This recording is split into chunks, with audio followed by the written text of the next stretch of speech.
Mostly Yaron is speaking about free markets, but today he's speaking about free speech. And you might wonder why. And because, haven't we achieved free speech already? But I want to speak about my personal experience with that. So I'm living here for 6 years now in Georgia, and I never had any problems to speak my mind. I was always totally open, both privately and in the media even. I have published a lot of articles in Georgia, and I never ever felt that I have to restrict myself. I always could speak my opinion. Now, as some of you may know, I'm moving to Europe, I'm moving to the UK, and the first thing I did when I started sending applications to Europe was deleting my Facebook account. Because if you don't agree with certain mainstream opinions in Europe, if you don't agree with mainstream opinions on immigration, if you, for example, if you are very pro-Israel, as I am, then it may be problematic, it may be a disadvantage for your career if you share these opinions. And so I got rid of my Facebook account. And I never had this need here in Georgia. We'll give you another example. So I'm originally from Germany, and here in Georgia you have a television broadcaster, Gustavi 2, which is explicitly critical of the government. Okay, the government tried to shut it down, but so far they didn't succeed. And compare that to Germany.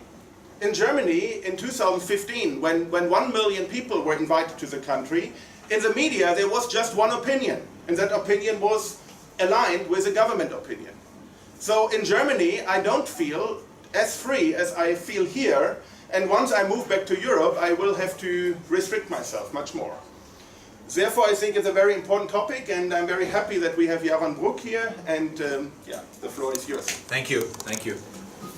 Yeah, so free speech, as hard as it is to imagine, and I have to admit, I never thought I would be giving talks about free speech, because to a large extent I took it for granted. Well, of course we can speak. Particularly in America, where I live today, it's part of the Constitution. There is a First Amendment. You're allowed to say pretty much whatever you want to say. It's always been viewed as an absolute. As long as you're not inciting for violence, as long as you're not committing fraud, you basically can say whatever you want to say. And that is always, in America, being taken for granted. Particularly, I would say, since the 1960s, where there was a big movement on campuses to emphasize the idea that everybody has a right to speak. And yet, over the last couple of years, we have seen, particularly at universities, the bastions of free speech, one would think, we have seen more and more and more restrictions on what one can say, how one can say it. Many speakers in America who were invited to speak on campuses have been, the invitation for them to come to speak has been rescinded. They've been asked not to come to the campus because of fear of demonstrations against them. On a number of occasions, one at Berkeley, but at a number of other universities, there have been violent demonstrations when specific speakers have come onto campus. And we're not talking about crazy, really out there, nutty people. We're talking about somebody like, and I don't know how familiar he is here, but in America, very familiar, Charles Murray, who is a conservative. Sometimes he calls himself a libertarian, but, not nutty, extreme, crazy, right?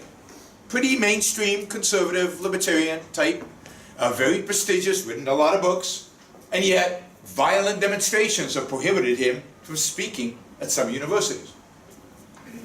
We're talking about somebody, like Ben Shapiro, again a conservative. So everybody on the right today has been restricted. Or a woman some of you might have heard of, Ayaan Hirsi Ali, who is originally from Sudan, who escaped an arranged marriage at the age, I think, of 14 or 16, and ultimately landed up in the Netherlands, and today lives in the United States, is very critical about certain practices in Islam, but is a very educated, very well-spoken, very reasonable person, and yet she is not invited to speak on campuses, and when she is, there are demonstrations, there's violence, and she is prohibited from speaking.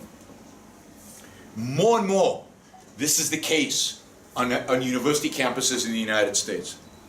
In Europe, things are actually worse. Because in the United States, we have a First Amendment. We have part of our Constitution. It says that you have a right to free speech. In Europe, there is no guarantee of free speech. And many European countries today have what are called hate speech laws that basically say that there's certain type of speech, hate speech, that you cannot engage in, that you cannot say, otherwise you go to jail. Now we all know the tragedy that happened at the offices of the cartoon Charlie Hebdo, was it 2 years ago now, or a year and a half ago, where a number of cartoonists were murdered by Islamic terrorists. Charlie Hebdo was in trouble already before that happened with the French government, who was trying to shut them down, was trying to silence them. Nobody talks about that. And then their freedom of speech was ultimately violated with violence by them being murdered. You know, going back even further to 2005, the publication of the Danish Cartoons in Denmark that caused demonstrations and riots all over the world, violence because of speech. And governments all across the West did very little to protect those who engaged in writing those cartoons, or publishing the cartoons. And indeed, in the United States, newspapers, and in Europe, newspapers refused to publish the cartoons even though it was news. People were rioting all over the world because of cartoons, and American newspapers were too afraid to publish the cartoons and self-censored themselves because of fear of violence, because they knew their government wouldn't protect their right to free speech. Actually, you can go back even further to 1989, when the Iranian Supreme Leader Ayatollah Khomeini at the time put out a fatwa to kill Salman Rushdie for expressing anti-Islamic opinions, for being an apostate. Basically put out what in the mafia we call a contract on Salman Rushdie. And what's interesting is that the response of the West wasn't, how dare you? In our countries, you can write whatever you want. In our countries, we defend free speech to the end, and we will protect not only Salman Rushdie, but the publishers and everybody else associated. No. In the West, we apologized. Yes, it's not good to offend religion. Yeah, we have a right to free speech, but it's really not nice of Salman Rushdie to have written what he wrote. We're talking about Salman Rushdie, who is a well-known novelist, not a provocateur, not a political... We're talking about an author of significant novels of the 20th and 21st century. He had to go into hiding. In the United States, bookstores were firebombed that carried his books, and the West did nothing to protect the free speech of this individual. They didn't even stand up for his right to protect it. So since '89 at least, we have seen, in my view, a slow deterioration and a chipping away of the right to speak. Just a personal experience. Last year, in November, I was giving a talk at Exeter University, which is in England, in the southwest of England. And the speech was titled exactly what the speech is titled, Free Speech and Western Civilization. And a number of people arrived at the speech and started yelling at me. And they would not let me talk. Every time I started talking, they would stand up and start yelling and chanting and refuse to allow me to speak. Security had to come. They had to clear out the room. And of course, it was perfect because I was giving a speech on free speech, so it was perfect to see people obstruct free speech. I didn't have to motivate the talk. But you're seeing more and more of this. And there's always been people demonstrating. There have always been people trying to shout speech down. The difference is that today we tolerate it like never before. In the New York Times recently, just as one example, but there are many, a well-known professor, American professor, wrote that since speech can cause psychological damage to students, and therefore it is equivalent to violence, speech cannot be an absolute right. But so now, in America, we're equating speech, words that I say, with violence, a fist in the face. Once you do that, again, free speech is gone. Now, the important question is, really, who cares, right? So what? Right? Why is speech important? Particularly, why is speech important when we're talking about, relatively radical people like me? Or Hersey Ali, or Charles Murray. Okay, so they don't get to speak. Big deal. Why is this an issue? Well, I would argue that this is the idea of free speech. The idea of free speech for everybody. Even people you hate, even people you despise, is a core and necessary value of civilization. That without it, civilization will break down and always has in history broken down. Western civilization, the civilization we all enjoy, here in Georgia, in Europe, in America, in vast parts of Asia and South America, I consider all of that Western civilization, is grounded to a large extent on the idea of free speech, on the idea of your right to communicate without being silenced through violence. So to me, this is a core value of civilization. And let me just give you an example of what I mean by speech that's hateful and offensive. And so I really believe in free speech, right? So as you know, some of you might know, I was born in Israel. So from an ethnic perspective or heritage perspective, I'm Jewish. The first laws against free speech in Europe in the modern era were instituted in Germany after World War II. And what kind of speech did they exclude? Holocaust deniers. If you're a Holocaust denier, you go to jail in Germany and Austria and in many countries in Europe today. Because clearly, Holocaust denial is offensive. I'm offended by anybody who denies the Holocaust. I have family members who died there. But once you accept that idea, that if you're offended, you can silence somebody, where do we stop?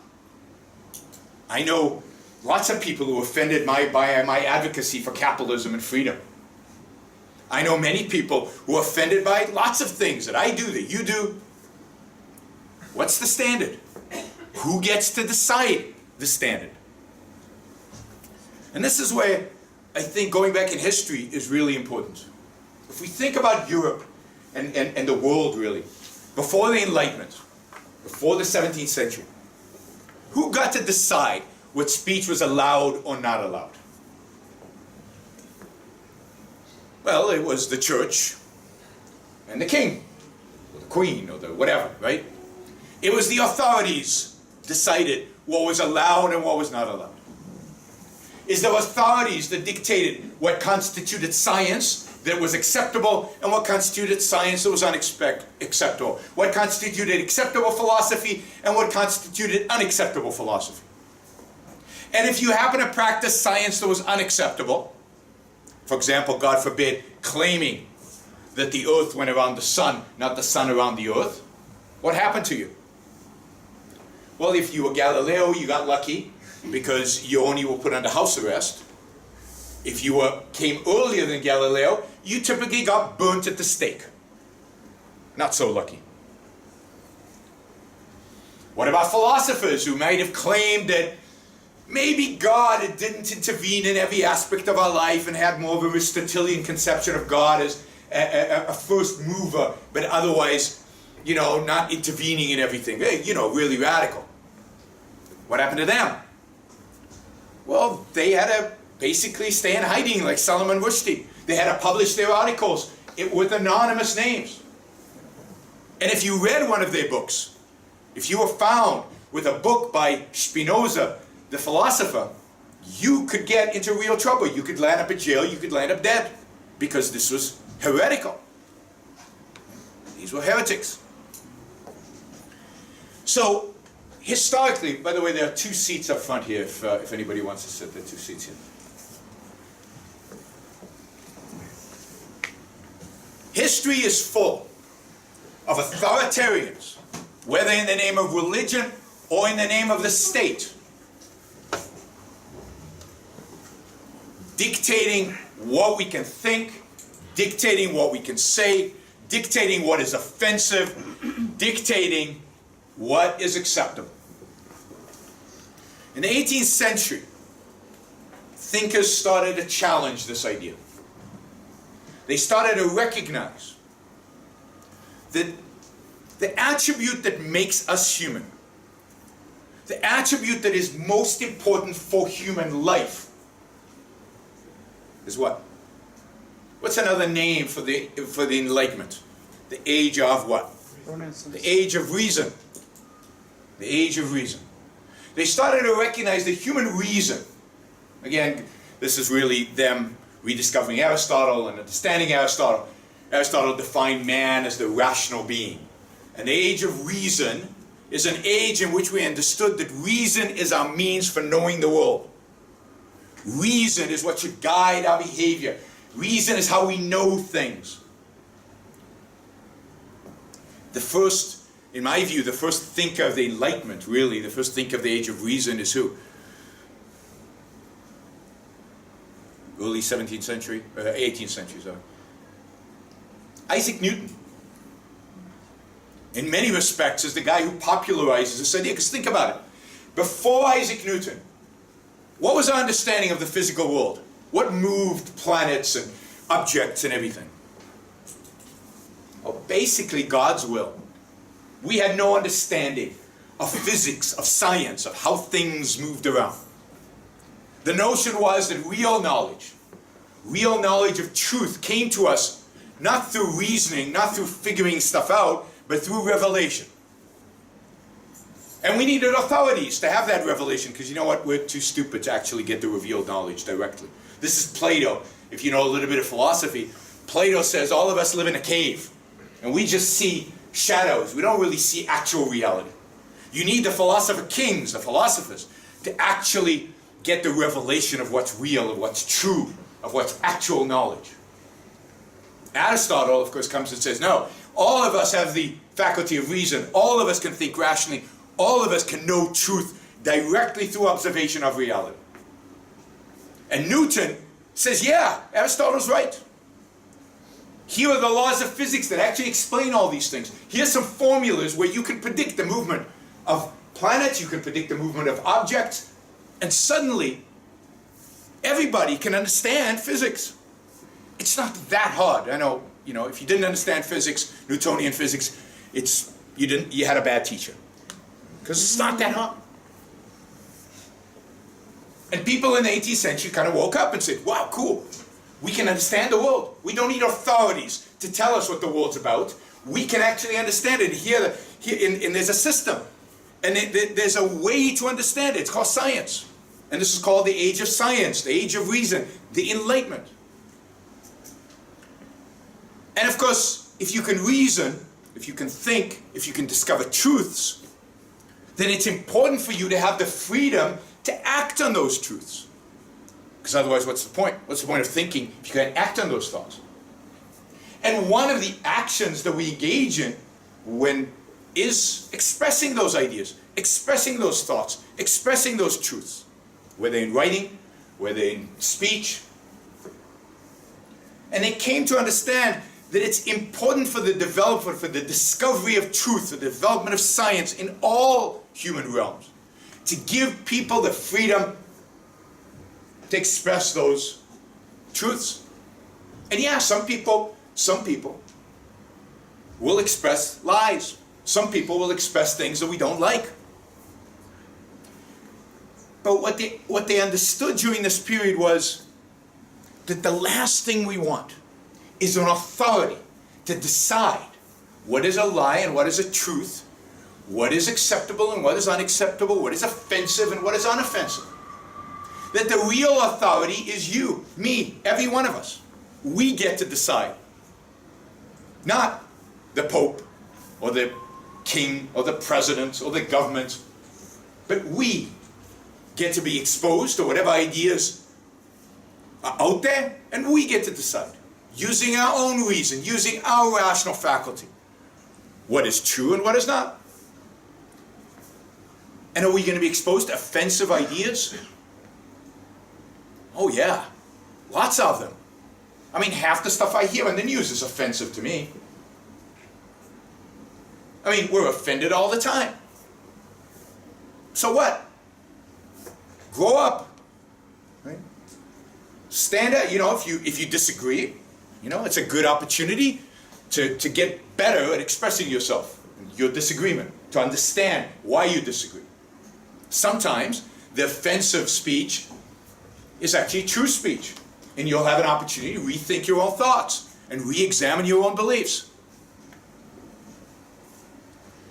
But to give somebody else the authority to decide for yourself, to decide what is right for you, is to accept authoritarianism in everything. It's to deny your capacity to think things through. It's to deny your capacity to deal with your own emotions. I'm offended. Big deal. But that's where we're heading. We're heading towards a world in which we're going to have authorities make decisions for us. What we are grown up enough to understand or not to understand. To be exposed to or not to be exposed to. You're seeing this, you know, with most of the action on this on American campuses is from the left. But you're also seeing it in the way Donald Trump talks about this. Because Trump, the President of the United States, I still find a hard time actually saying that, I mean, continuously attacks the media, the instrument by which information is disseminated. Now, the media is biased. We all know the media is biased. You know, we have the example of Germany. Certainly in the United States, it's very similar. But when a political authority, when somebody in the position of the president tells us this media is not okay and this media is okay, and the media that's okay happens to be the media that praises him constantly, and this is a president with the power of the state behind him, this is very, very, very dangerous for the idea of true free speech. Presidents should not get in the middle of the debate about the media. You know, they have opinions, they can express them. Politicians should stay away from commenting on what media is okay and which media is not. Again, it's our job to make those decisions as consumers of that information, not the job of government to regulate it. So if we believe in reason, then we have to believe in our ability to express our ideas. And as a consequence, be exposed to things that offend us. And think about it this way. Every new idea that's true, put aside the false ideas, every new idea that's true has offended somebody. I mean, Newton, Galileo, and many of the scientists offended the church and offended people who were deeply religious. Now, they got over it. They ultimately found a way to live with it. But when the ideas first came out, they were viewed as offensive ideas. When John Locke, the great British philosopher, articulated the case for individual rights, articulated the case for individual liberty, individual freedom, he offended the church. He actually, at some point, had to escape England to Amsterdam because he was worried that a Catholic king would kill him, and he only came back to Britain after the Catholic king was deposed and a different king was put in place. Amsterdam has always been a place of freedom. It's always been a place where ideas were accepted. Voltaire, in the 19th century, because he was critical of religion, had to escape Paris, of all places. and went to Amsterdam in order to escape death threats. And yet, John Locke today, we all know, was one of the great philosophers of all time.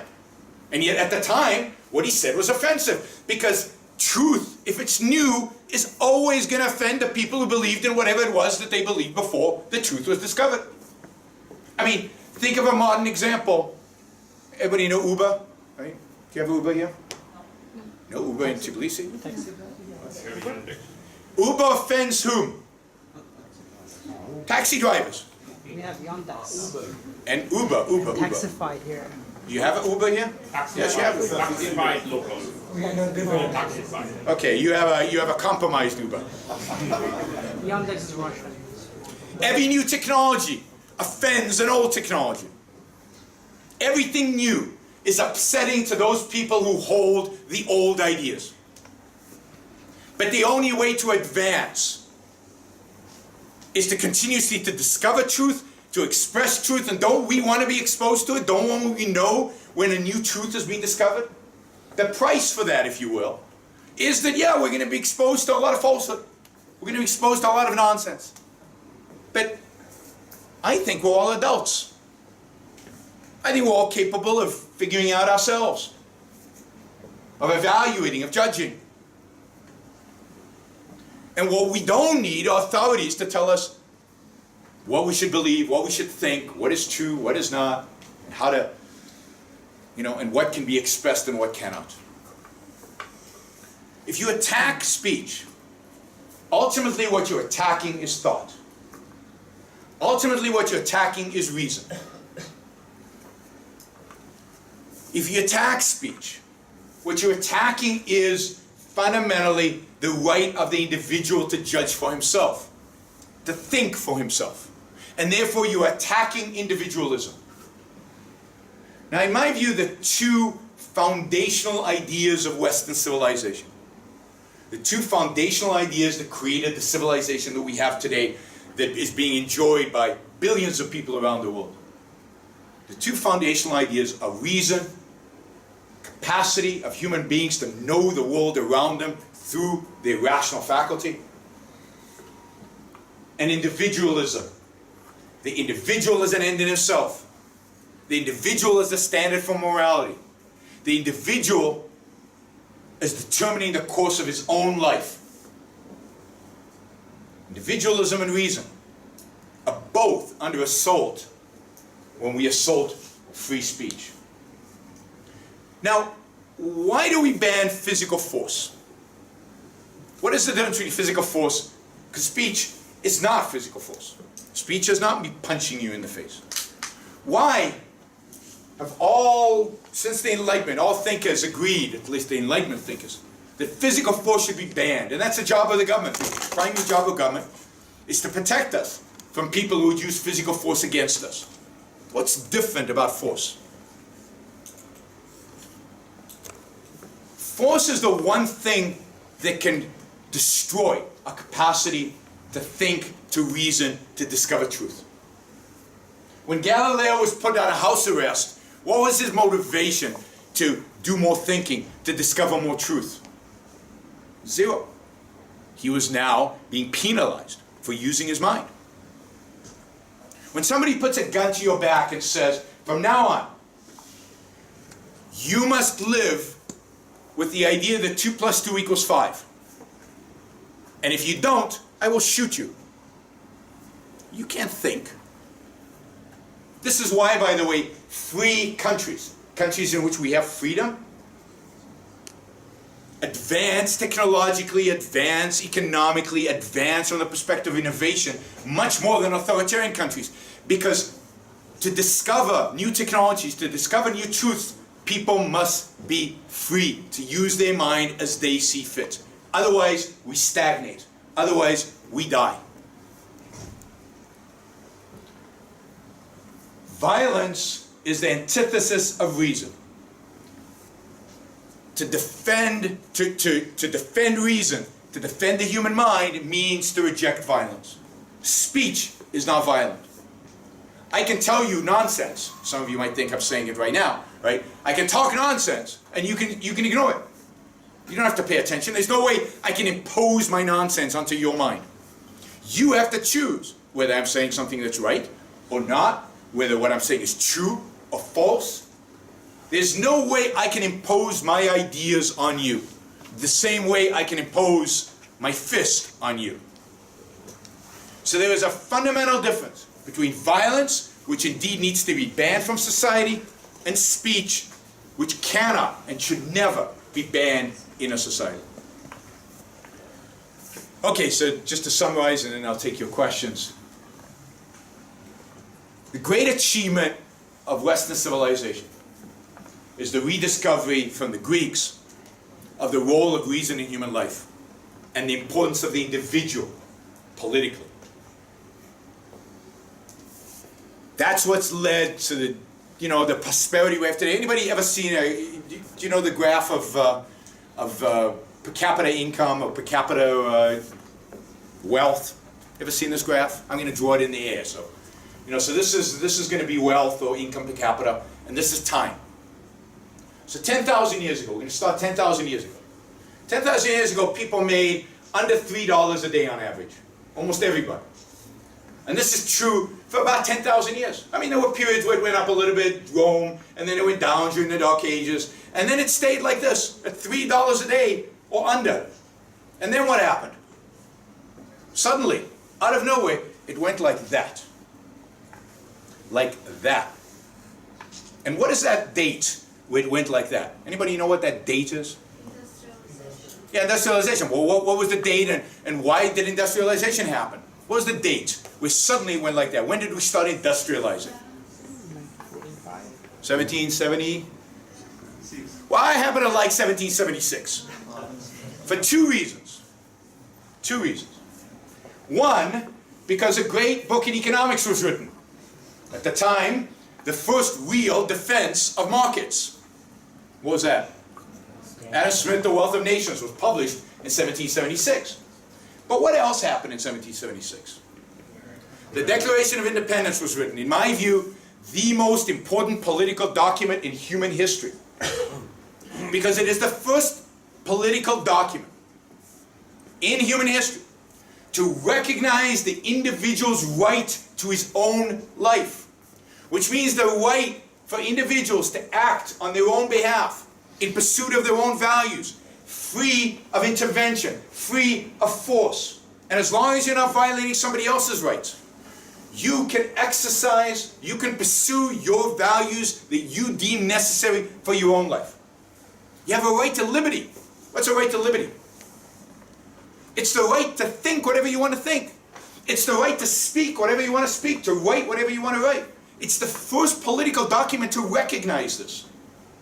Based on the ideas of John Locke, based on the ideas of the Enlightenment. But the Founding Fathers of America put it in writing in a political document and established a country based on this specific principle. No country in human history had this in its founding document. To this day, very few have it. And then finally, every individual has a right, an inalienable right. Inalienable means nobody can take it away from you, not even a majority. To pursue your own happiness. Individualism, your life, your thoughts, your happiness. That's what's important. America was the culmination of the Enlightenment, the political culmination of the Enlightenment. It was finally a political entity established in order to recognize the value of reason and the value of individualism. When we lose free speech, we lose those values, we lose the promise that the Enlightenment provided us. Thank you.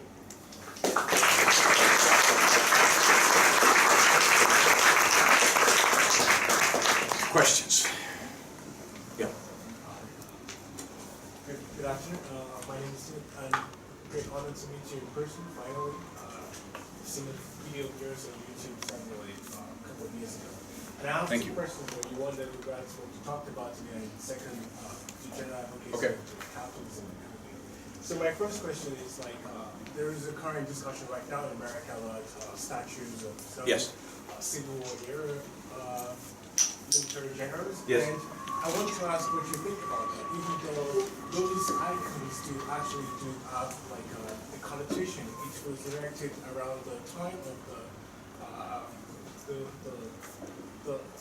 the segregation area, not after slavery. It was after the segregation period. Yeah, they were erected in the late 19th century, early 20th century, yes. So, what do you think about that? That's Okay, my first so let me take the first question, and then you can ask the second one. So I am very sympathetic to the idea that the monuments should go to museums. I would find it, and I do find it, offensive to be in front of a monument celebrating slavery, which I think every one of these monuments does. Because what's his name, General Lee, you know, what did he fight for? First of all, he committed treason by seceding from the United States and fighting the government. And second, he fought for slavery, because the only reason the South seceded from the North was to maintain slavery. Now, I'm fine with taking those down. Now, do you have a right to stand up and say, on your own property, on your own radio station, any way you want, that's yours, I'm for slavery, I believe in slavery, slavery's fine. Sure, you have a right. Do you have a right in your own home to have a Confederate flag or to put up a statue of Robert E. Lee? Absolutely, that's free speech. But we're talking about public monuments. We're talking about government space that is public space representing the views, in a sense, of the government entity. Now, I'm not much for public property generally. I don't believe there should be any, right? I think everything should be private. I think that solves a lot of the problems we face. But I can certainly understand why in certain communities they would get rid of these. Now, I would leave it to the local communities. I don't think you need a federal law to say get rid of the statues. Local communities can make these decisions, and people can then decide whether they want to live in those communities or not. I, for one, would be horrified by having a beautiful sculpture of Lee on my way to work every day, celebrating slavery. So I understand completely people who want to get rid of those monuments. I commend those states that got rid of their Confederate flag. I think the fact that a Confederate flag would be flying next to the American flag, I don't know, in the State House of South Carolina or North Carolina, is offensive and ridiculous. Again, this is a government institution, not a private home. Private home, you can fly whatever you want to fly. But a government institution cannot. So I'm for taking those down from government institutions. But again, I would leave it to localities, and I certainly don't advocate for the anarchy of mobs going around pulling statues down. I mean, that's ridiculous, that's violence, and they have no right to do it. Generally, I'm opposed to mobs. Well, my second question is about one of the things that you advocate for, capitalism and limited government. Yes. I was fully convinced when I saw a video of yours 4 years ago until I got to college and I was introduced to philosophy of John Rawls and how that... Oh my God. So my question is, why isn't that moral for society to correct us and the differences in starting points of people and for that to address inequality? Okay, so this is John Rawls' argument for egalitarianism. The fact is, we are born unequal. By the way, tonight I'm giving a talk on this topic. Where am I talking tonight? At the University of Georgia tonight. I'm giving a talk just on this. So I'll give you the short version. The fact that I was born with more opportunities than you, let's say, I don't know if that's even true, right? But the fact that I was born with more opportunities than any one of you does not make me guilty of anything. It's not my fault. It's not my responsibility. Let's say I was born with money. Well, I was born with money. That's a metaphysical fact. Now, what you want to do, what John Rawls wants to do, is force me to give up those things in order to benefit somebody else. By what right? Oh, well, sure, not all of it. He wants to keep me alive so I can keep producing so he can steal more of my stuff. Absolutely. My point is, you're not born guilty. I don't buy original sin, not in its religious version and not in its secular version. You're not born guilty because you're born rich. You're not born guilty because you're born with whatever problem exists out there. We love original sin for some reason. Christianity's really inculcated this. What I want is a world that maximizes opportunities, that everybody has as many opportunities as are possible. A world like that does not engage in stealing. which is what redistribution of wealth is. Redistribution of wealth is stealing. Look, it's immoral for society to do anything that it's immoral for an individual to do. You don't gain morality by having a group, by having a mob. We all recognize that it's immoral of a poor person to come up to me in the street with a gun and steal my money. The fact that all of you want to vote to take my money and give it to this poor person doesn't make it any less stealing. It is stealing. It's just stealing by democratic vote.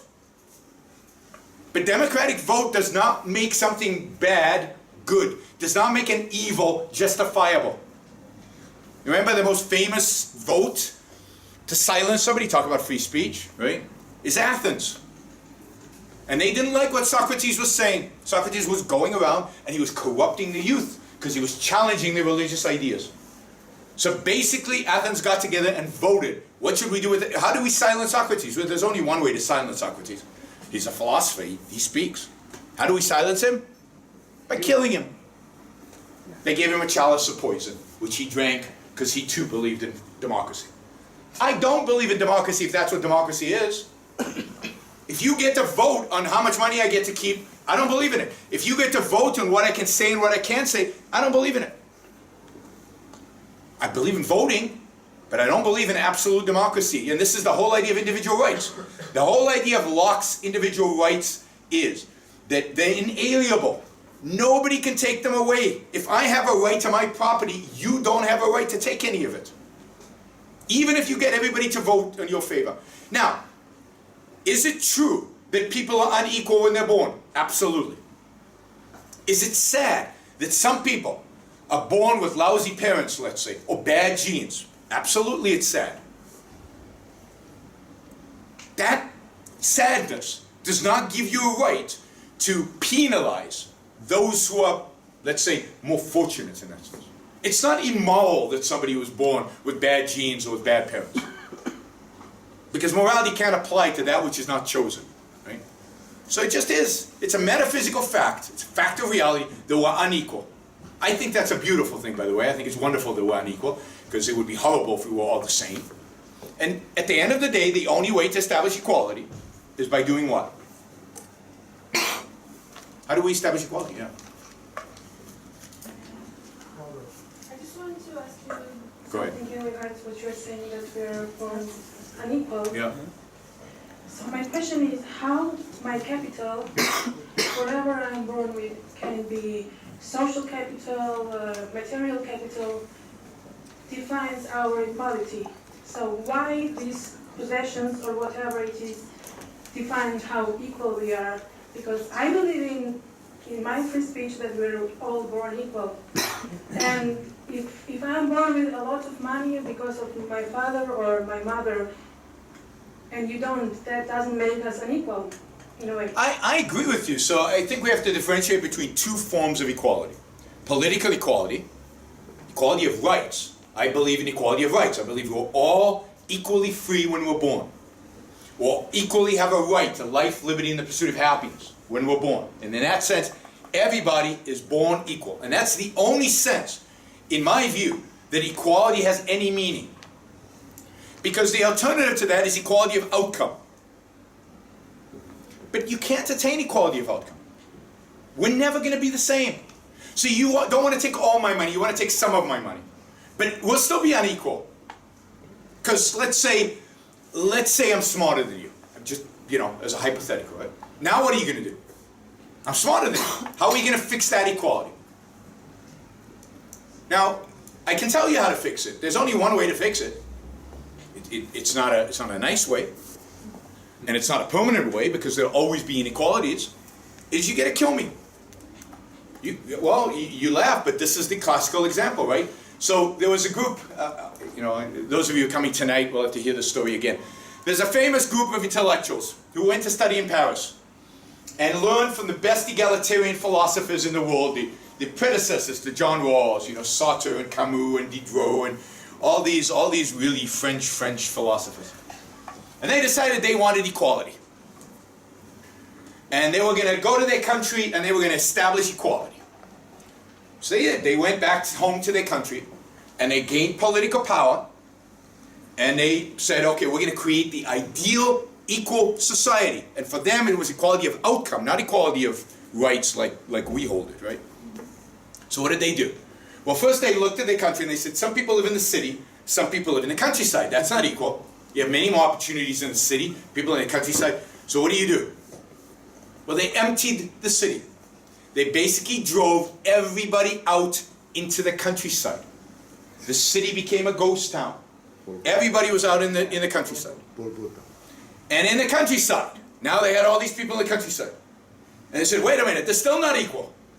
Some people are educated, some people are intelligent, some people are better farmers, some people are better foragers. Foragers is picking berries and nuts because these people are starving now. And they had to run around and pick berries and nuts in order to survive. Some people were good at it, some people were not. So what did they do? They said, but we want this equality, we want to establish absolute equality. They killed them. So they took everybody who was exceptional. So if you wore glasses, they said you must be able to read or you must be educated. That was their proxy. They shot them. Anybody who had glasses was shot. Anybody who had a high school education was shot. Anybody who was a good forager was shot. They killed 40% of their own population. 40%. 2 million people out of a population somewhere between 5 to 6. In the name of what? In the name of John Rawls. In the name of equality. In the name of everybody should be the same. We're not. It doesn't mean that everybody is the same, right? So for example, if men and women are thought to be equal, then obviously we can't close our eyes to the fact that we're born different. So equality means accepting our differences. So you are born with some capital and I'm born with different capital, but we're still equal. So it doesn't make you more developed. Absolutely. So if you look at how these Western societies, cultures try to develop the rest of the undeveloped and provocating for the equality in itself, it means that we are not equal and okay, we're going to help you to be developed like us. So it's not equality itself, right? So I agree with you completely, but some people don't agree with us. By the way, that regime was Pol Pot, and it was Cambodia, and you could look it up. It's the killing fields of Cambodia, and it's a true story. None of that was made up. I have to move on. Just a second. Not really bothered, but I just wanted to say that what I'm trying to say is that it's not attaining an absolute equality, but giving opportunities and advantages to people who do not have the same starting point. The best opportunities and advantages you can give people, the only opportunities and advantages you can give people, is freedom, period. And every time you take away freedom from somebody in order to give it to somebody else, you are destroying opportunities generally in the culture. So it's what you're doing is moving away from the principle of freedom, and everybody is worse off. Behind you there in the corner. Thank you. Well, thank you very much. But let's go back to free speech if we can. Exactly. That is exactly what I'm going to ask you about. And you very effectively described what is happening right now all around the world in all the countries. Freedom of speech is being suppressed, and the consequences of this process. But you never actually mentioned or expressed your opinion why it is happening. So why do you think it is happening even in such countries as the States? Great question. And again, I think the answer is philosophical. I think it's happening because we have, as a culture, as philosophers, rejected the idea of reason. We train our kids in America, at least. I don't know how your educational system works, but in America, the focus is not on thinking. In America, the whole focus is on feeling. We ask our kids all the time, how are you feeling? Not what are you thinking. We train them to feel. We have elevated emotion to a primary. Emotion today is our tool of cognition. Emotions are the most important thing in our lives. No. Emotions are a consequence of thinking. Emotions come from ideas. They come from conclusions. They come from reason, not the other way around. But if we elevate emotions, if we say emotions are the most important thing, then what we need to protect these poor, delicate human beings is from being emotionally upset. If emotions are a tool of cognition, then the fact that I am upset by what you say means what you say is wrong somehow. Because truth is completely subjective. There's no absolute truth. The only way to come up with absolute truth is through reason. Emotions can't lead you to real truth. So it's the elevation of emotion above thinking. And my view is, and the Enlightenment view was, that the only tool of cognition, the only way you learn about the truth outside of yourself, is through your ability to reason, your senses and your mind. And reason has been under attack, primarily by German philosophers, since Immanuel Kant, so since the late 18th century. Rousseau and Kant start the real attack on human reason. And today what you've got is postmodernism that tells you, which is dominant in many of the humanities, which basically says there's no such thing as truth, there's no such thing as reality. All there is your subjective, emotional view of the world. There's nothing else. And by the way, that emotional subjective view is determined by your class, your race, your gender, your, fill in the blank. And therefore we almost aggregate into little groups, because since emotions are not really tools of cognition, then we need a group to help us with our emotions. And what does a group always have that ultimately determines the fate of the group? What do groups always have? Authority. Leaders, authority. So this is the path to authoritarianism. This is why collectivism always leads to authoritarianism. Once we view our primary alliance is to the group, how do we know what's good? I hate terms like the public interest and the common good. Who gets to decide what the common good is? I mean, do we have a common good? I mean, I think we do in the sense of freedom and individualism and respecting one another. But beyond that, what is the common good? I mean, half of us want to do X and another half want to do Y. Who gets to decide? Well, one way is to vote, but they don't like voting. Because what about the minorities? A minority, in my view, is the individual, but for them the minority is whatever group they decide is being oppressed right now. So what you need ultimately is an authority to channel the will of the group. And that's slippery, very fast slope towards authoritarianism. You see it in America. I mean, in my view, Trump is and Obama before him, but particularly Trump, is that slippery slope towards authoritarianism. You're seeing it already. It doesn't matter what he says. It didn't matter what Obama said. The left believed anything Obama said. Anything Obama said, they worship. Now with Trump, he's got his following. They believe anything he says. It doesn't matter if he contradicts himself. It doesn't matter if he blatantly lies. Everything he says is okay. It's all about emotion. It's not about fact. I think they call it now post-truth era. Well, I mean, if you don't have truth, then what's speech worth? What's thinking worth? Nothing. Yeah, you've got the mic, and then just pass it around. Sure, I monopolized it. Hi. You mentioned lies in the environment of freedom of expression. People can express freely their truth and lies. Yeah? In this post-truth era, how we should cope with the lies and disinformation? Well, I mean, the only way to cope with lies and disinformation is to reveal them, is to argue against them, it's to call them out for what they really are. I mean, the only way is to use speech to expose them, and to hope that there's still enough people in the world thinking for themselves who can differentiate between truth and lies. But again, once you give the authority permission to silence the liars, then it's the end of freedom, because then the authority is going to decide, you are now lying. Their standard is not necessarily going to be your standard.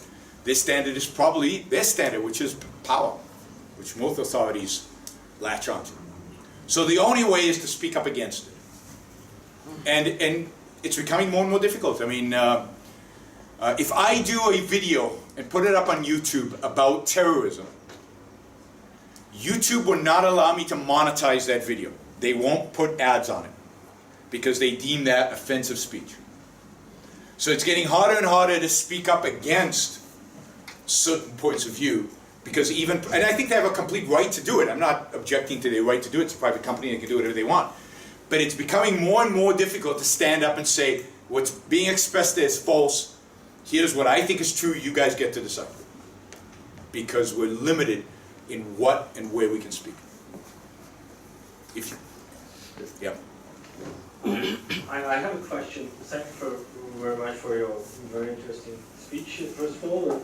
I have a question more of about designing the system.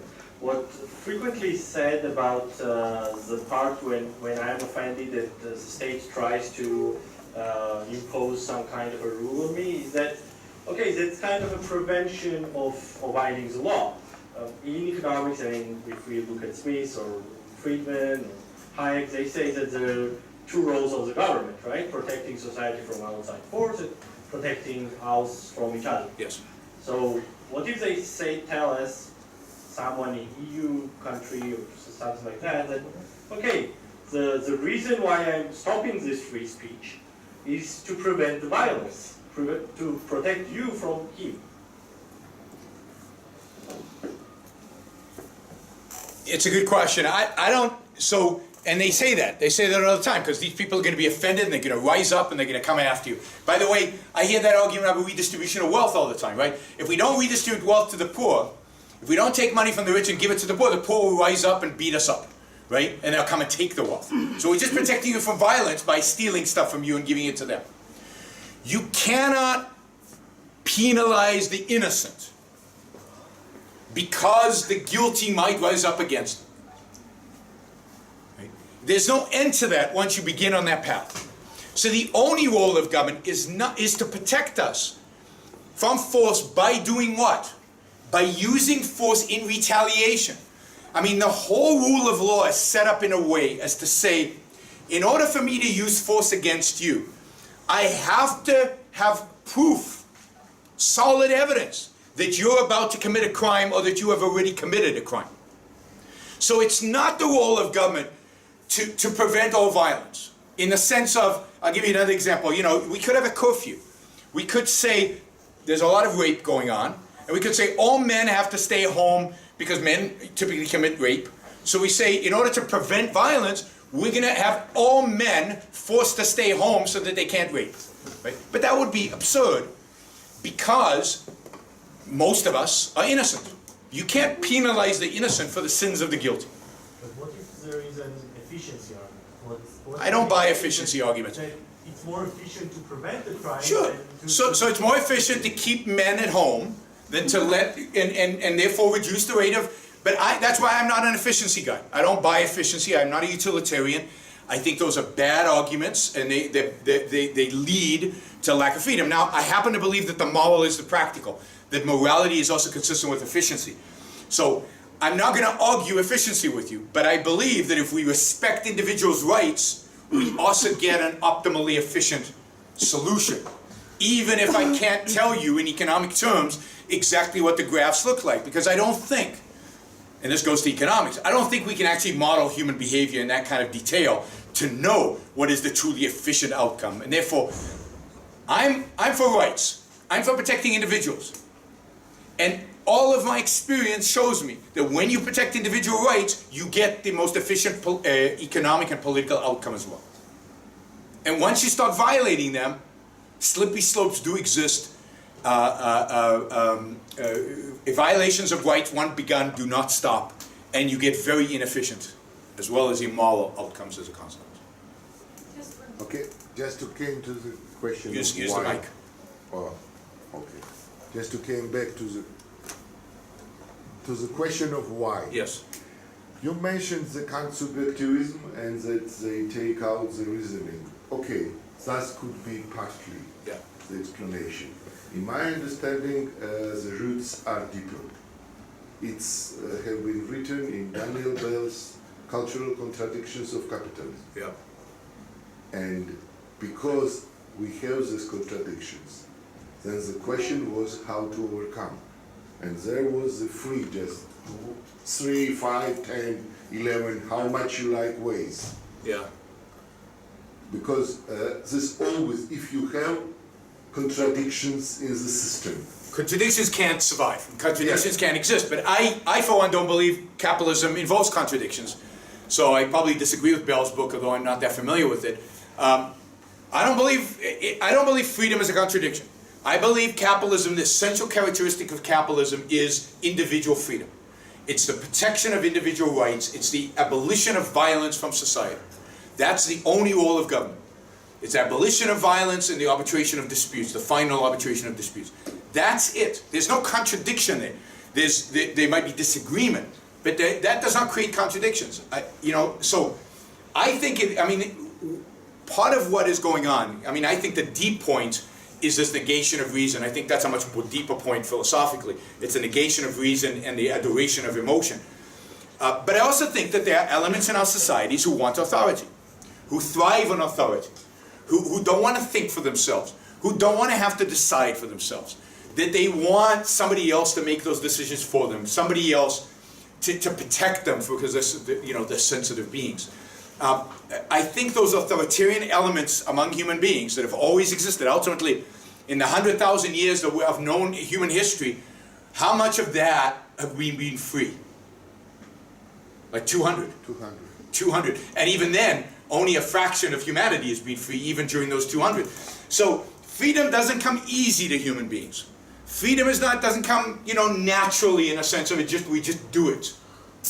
There's a strong cultural tendency towards authoritarianism.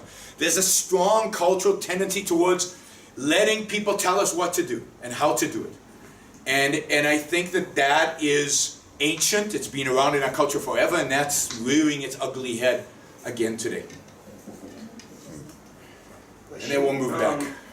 What do you think? I want to hear your opinion about this threat to the free speech, which, from my point of view, comes from this strange language, which is becoming more and more not understandable. I'm thinking about this politically correct language. Yes. What is your opinion about it? What is the threat? Well, I think again, this is authoritarians trying to restrict what we can say, and it's being called over it's the term being used is politically correct. I don't know who exactly gets to decide what's politically correct and what isn't. I guess it's university professors. Now, I always thought university professors were the most influential people in the world, and I think you are, because you shape future generations. But it's determined at the universities, and there's certain things now that are not acceptable speech. Now look, certain things are indeed offensive. Certain things are indeed evil and wrong and so on. And if I'm running a classroom, there's certain things that I don't want you to say because it's in my classroom and it's irrelevant or it's untrue. But you can't generalize that, you can't force that on a whole community. And that's what they're trying to do through political correctness, and it's getting worse and worse and worse. Okay. Thank you very much, Professor, for another very interesting lecture. Thank you. So, unfortunately, I have to start with a short comment and totally attest to what you said about actually a lack of free speech in the United States and many Western societies. I unfortunately experienced it firsthand on several occasions when I was teaching in the United States last year on a number of universities. So, first of all, I think it's like easy question, and then like more complicated. Easy question: isn't this identity politics and group politics is a direct affront to individualism, one of the main pillar of the Western civilization? So yes. all this actually politically correctness speech, all this identity politics, like all this victimology, sort of poker. Sometimes actually people are not. It's no longer meritocracy. It's like competition is who is more like victimized, and victimized sometimes belong to a certain group. So minority, racial minority, ethnic minority, like sexual minority. So everything is becoming actually part of this victimology poker. Absolutely, and look, direct affront. It's like against individualism. It's a direct affront against individualism, and it's true on the right as well as the left. The alt-right today, which identifies itself as white and European and white nationalism or white whatever, is just as despicable and disgusting and horrific as it is on the left, where, this subgroup of transgender blacks, is more victimized than, black males. Black males victimize black females, but, there's a whole hierarchy now. It's called intersectionality, where you have all these sub-little groups, and each one they're rated and ranked, and who's the biggest victim. I mean, this is all sick in my view. It is anti these fundamental values. It's certainly anti-individualism. It's anti-reason, because reason suggests that we should treat people as individuals and what they say based on whether it's true or false, not based on the color of their skin, not based on their gender. Goes back to equality, right? You don't care if somebody says if they're female or male, or transgender for all that matters. What you care about is what they're saying, true or not true. That's what matters, right? All of that is an affront to the idea both of reason and individualism. And a little bit like a harder question about public education and certain minor or maybe limited involvement of the state. Maybe, don't you think that many potentially very talented people are being lost because of the insufficient public education? No, well, so that's actually an easy question. Many gems might be lost, but that's a much really very brilliant people because kind of they're born in disadvantages. That's a much easier question, but a more controversial answer, even though it's an easy answer. No, I think that what we have today in America, I'm not going to talk for other countries because, although I think this is universal, you can universalize this. The reason there are people today who are so badly educated, the reason there's so many people today that are disadvantaged because of their education is because of public education. Public education is a disaster. Public education cripples the mind because it's run by bureaucrats. It's not run by teachers. You have no profit motive in education. Imagine that instead of the next entrepreneur designing a stupid app for the next Angry Birds or whatever it is for the iPhone, instead of that, they applied their mind and their entrepreneurial ability to figuring out how to create a better, more efficient school, how to educate people better. Imagine if you had competition and innovation in the field of education. I mean, then you would have better opportunities for people. People who are smart would rise up much faster. People who are not so smart would still get a basic education that was helpful to them, otherwise they wouldn't buy the product. Imagine education treating parents as customers instead of the teachers' union as the customer, which it is in the United States, right? Teachers' union rule education instead of the parents. And you don't have choice. You get to send your kid goes to school X by geographic design. What if my kid doesn't want to go to, what if I don't want to send my kid to the school? Tough, right? So I want the complete and utter 100% privatization of education. I think that was where you would have real opportunities for kids. That's when ability, and you talked about meritocracy, I don't like the term meritocracy, but that's where ability would determine how far you would advance. And if you're worried about how many kids couldn't afford that education, first of all, I think when you have competition, prices come down. We know this from every other field, and education could be much cheaper than it is today and much better. But also, I always ask audiences, how many of you would be willing to support, like a foundation that I started or anybody would start, to support giving scholarships to poor kids to go to school? And everybody raises their hand. So it's easy to raise money for that cause. It's not hard. So every kid would get an education, and it would be a far, far, far, far superior education to what we have today when the state, remember the state, George Washington said in one of his speeches, the state is a gun. The state is force. The state is authority. You don't want a gun, you don't want force, you don't want authority in the classroom. What you want in the classroom is education. You're not going to get that with the state-run system. And that's true in Europe, that's true in America. If you had real competition, you can't imagine how good education could be. Given the technology we have today, given how much we know about the human mind, it would be 100 times better than it was 100 years ago. Whereas, by most objective measures, our educational system today is worse than it was 100 years ago. Who's got the mic? All right. I want to go back to US examples that you mentioned in your speech. Yeah. So if media criticizes a Trump president, so that's okay, that's free speech. Yes. But it's not okay if Trump expressed his own personal idea and says that that media is biased. Right. So what's wrong with that if he does not do anything illegal? So what's wrong that he as a person he expresses personal ideas? We all as individuals, we have our position. Sure. Does our position in a society prevent us expressing our own ideas? So it does when you're in the government, absolutely.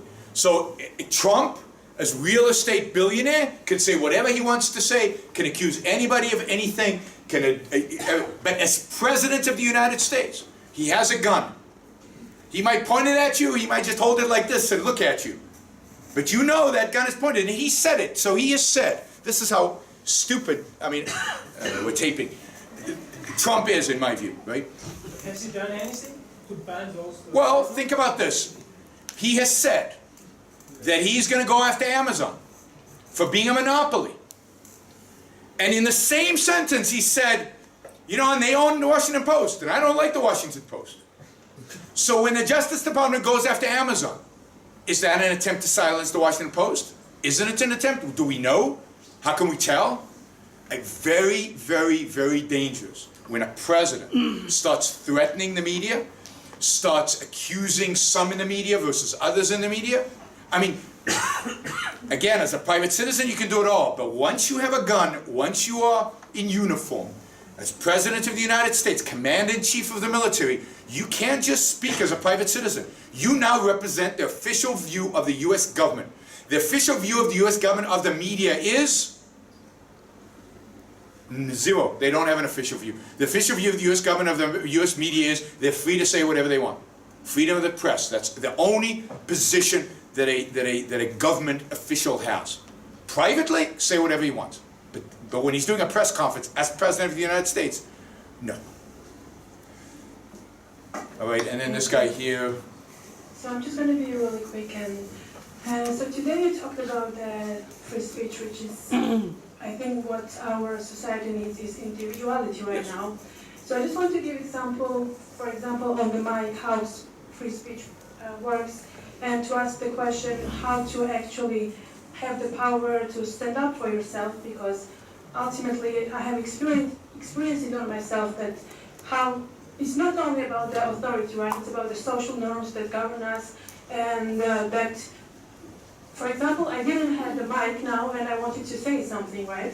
So ultimately the free speech or somebody who can be heard, you need some resources, right? You need some. So if I'm somebody who doesn't have any possessions, not even mic to use to speak up, right? So my individuality is just kind of doesn't exist. So how do I survive in this society where to stand up for yourself? Can you give us some tips how to do that and to express your opinion, even though it may sound crazy for other people? So the idea of free speech does not mean you have a right to the mic. It means that you have a right to say on your time, on your property, with your means and your ability, whatever you want, and nobody has a right to use force against you. It doesn't mean you have a right to block traffic in a demonstration and violate other people's property rights or freedom of movement rights or anything else. It means that you have the ability to speak when you have the ability to speak, and if you don't have it, you don't have it. If you don't have the mic, you don't have the mic. Now, I would say that the most important thing in terms of individuality, in terms of expressing yourself, is to have courage. I know there's social norms. I know that people put social pressure on you. But you gotta, if you believe in something strongly, you gotta speak up. You gotta, social norms are meant to be broken. All advancement is created by people who've broken social norms. So you gotta be brave and you gotta stand up, and the more you believe in something, the more something is important to you, the more you invest in making sure your voice is heard, the more you invest in speaking up. So regarding being heard, you need the mic, right? That was so I can say something, but I'm not going to be heard at all. But if I have some resources that You don't have a right to be heard. You have a right to speak. You don't have a right to be heard. It's not my, I don't have an obligation, I'm not obliged to hear everybody who wants to say something. I can actually, if you come to my Facebook page, I can accept you as a friend or not. Now you can say, wait a minute, if you're not accepting me as a friend, you won't hear what I have to say. True. There's no obligation on me to hear what you have to say. You have the right to say it on your Facebook page. I don't have an obligation to go find it and see it. Right? But that creates bubbles. Well, social media creates bubbles, I agree, and it's a problem. It's a real problem. But there's no way to force us out of those bubbles. We have to be, it's our personal responsibility to break out of the bubbles. I purposefully follow people on Twitter and Facebook who I disagree with because I want to see what they're saying and I want to see what their arguments is. And I don't ban people who argue with me unless they're really, really obnoxious on Facebook and Twitter. But that's a personal choice. If you want to live in a bubble, you have a right to live in a bubble. You don't have a right to impose yourself on other people. But in the bubble, you have no idea about other I know. things. I know, so don't be in a bubble. You know, but that's up to you. You don't know that you're in a bubble when you're Well, everybody knows they're in a bubble based on the fact that they're getting this feedback. It's an echo chamber.